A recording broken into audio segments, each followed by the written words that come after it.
This story began many years ago. I was still at university at the time. I fell in love with a guy. Kalya was incredibly handsome and funny. Half of the girls in our class were in love with him, and he paid attention to me. We started dating. I was the envy of all the girls, and I was so happy. 6 months later I got pregnant. And Kalya immediately said that I should have an abortion. But I was afraid to have an abortion.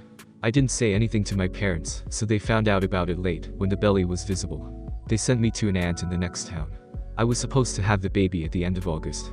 My parents advised me to leave the baby at the maternity hospital right away. So at the end of August I gave birth to a baby girl.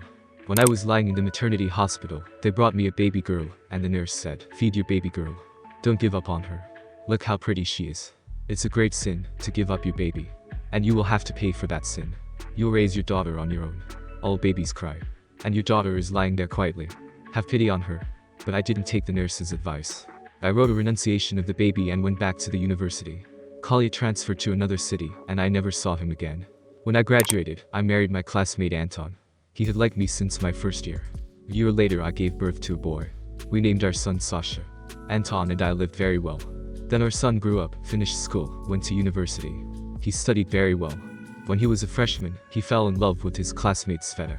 When they were in their 4th year, they realized that their feelings were serious and not at all friendly. And then one day Sasha came to our house with Sveta. "Mom, I'd like you to meet Sveta. This is my favorite girl. Her name is Sveta." I just went numb with amazement when I saw Sveta. I recognized her right away. She looked a lot like Kalya. The same look, the same eyes, the same smile. Mom, Sveta grew up in foster care. Her birth mother gave her up when she was still in the maternity home. But that was a good thing. A normal woman would never do that, and her foster parents love Sveta very much. I have already met them. They are wonderful. They like me too. 1,000 hammers sounded in my head, and I immediately remembered the nurse's words. "Don't give up on your daughter. It's a grave sin. It's a sin you'll have to pay for." I realized it was payback time. I cannot allow marriage between Sasha and Sveta. After all, they are brother and sister. But how could I confess my sin? No one would forgive me.